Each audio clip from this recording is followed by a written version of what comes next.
Okay, so multiplying and dividing is very much like what you did yesterday, adding and subtracting. We're still using opposite operations and doing the same basic steps. It just looks a little different.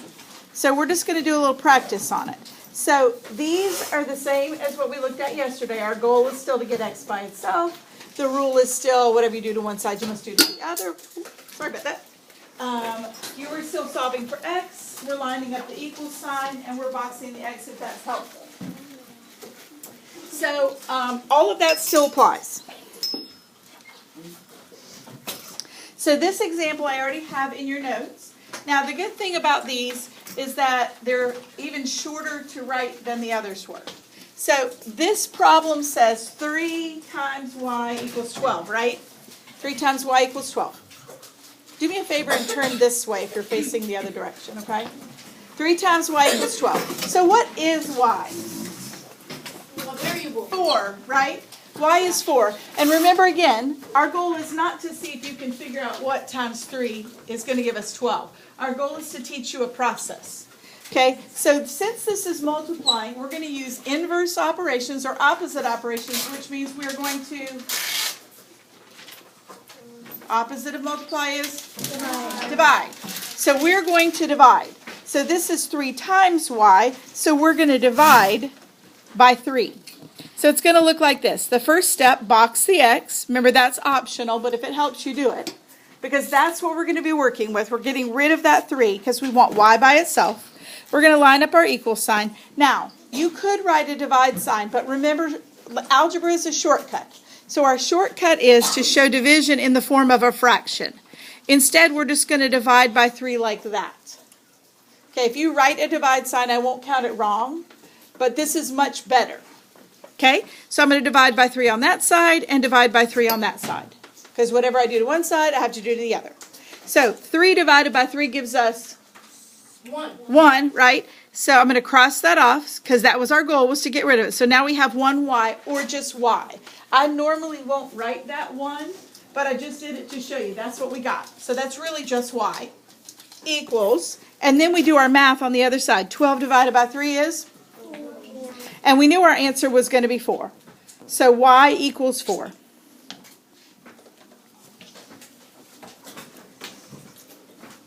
(20x equals 100). First step, box the x. Second step, line up the equal sign. Since we're multiplying by 20 to get rid of it, we're going to divide by 20. So draw the line and divide, or draw the line and 20. 20 divided by 20 is 1, so that gives us just x equals, Catherine, are you writing? And 100 divided by 20 is? 5. So x equals 5. And if we plugged it back in, like we talked about checking them, if we put 5 in where x is, 20 times 5, is that 100?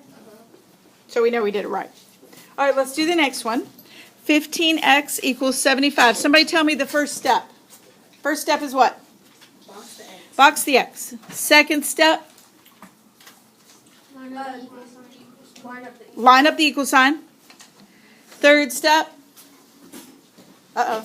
Nobody knows? Jose? Divide. We're dividing by 15. Because remember, the box, one of the purposes of the box is to tell you what to get rid of. Because some people get confused between whether they're going to divide by 15 or divide by 75. You're always dividing by whatever's in the box. So 15 divided by 15 gives us 1. We have x. What's 75 divided by 15? Anybody know that? 5. 5. Very good. X equals 5. Okay? It's really easy. All right. Now it gets a little more complicated because we've got some decimals here. Let's follow the exact same steps. We'll do these two together really quickly. So first step, box the x. Second step, line up the equal sign. What are we dividing by on this problem? 0.2. Good. So we have p equals 26 divided by 0.2. Remember, you're going to have to move the decimal. So we're going to have to add a decimal and a 0 to go over one space. So we have 2 into 260. Anybody know how many times that goes? 130. 130. Good. 130. Very good. All right. Do 16y equals 32. When you have an answer, raise your hand.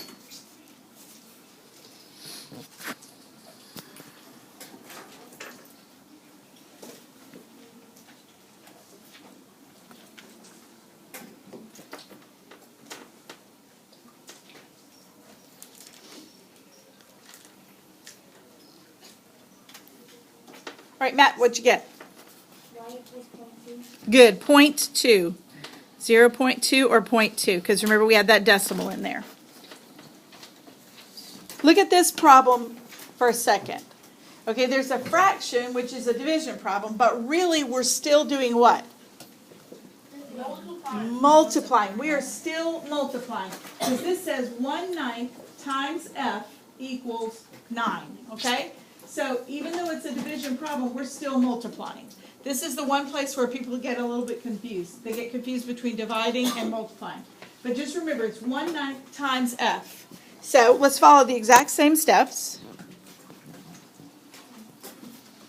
Box the x, line up the equal sign.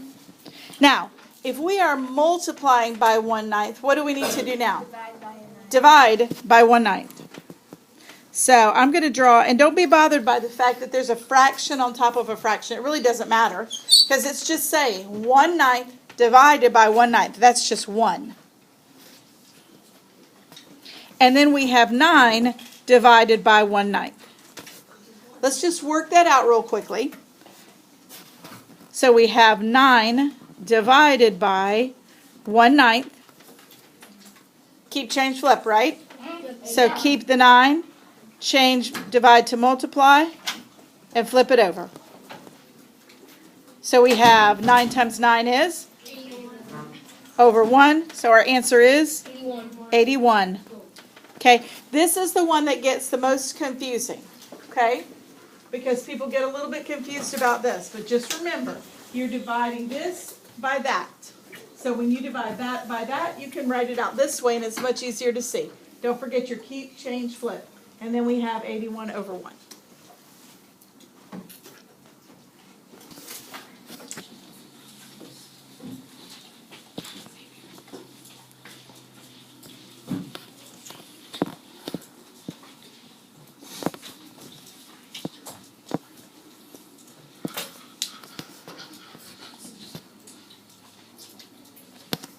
Just going to wait and see what y'all get. All right, let's see what you got. Della, what'd you get? 3. Raise your hand if you got 3. Raise your hand if you got a different answer. What'd you get, Olivia?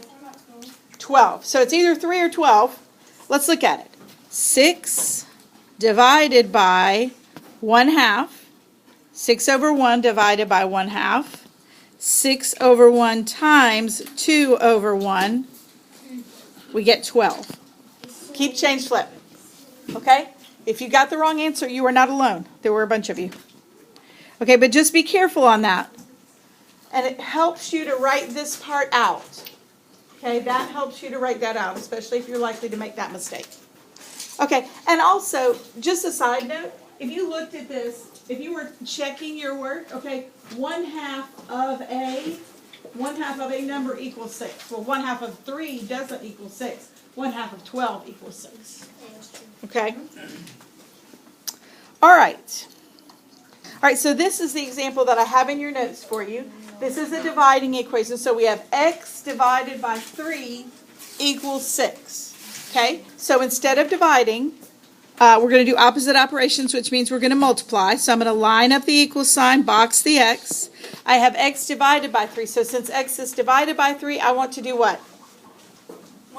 Multiply by 3.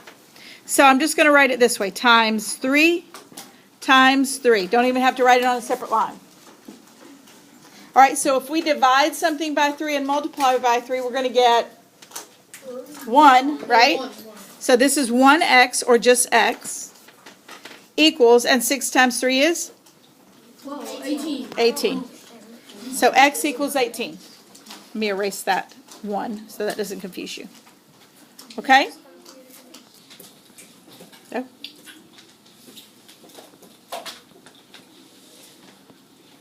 What am I multiplying by? 2. Good, 2 on each side.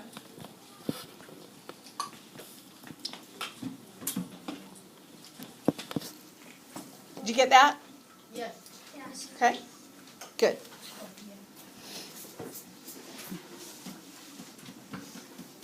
Okay, do this one. This one's in your notes, right? Yeah. Do this one.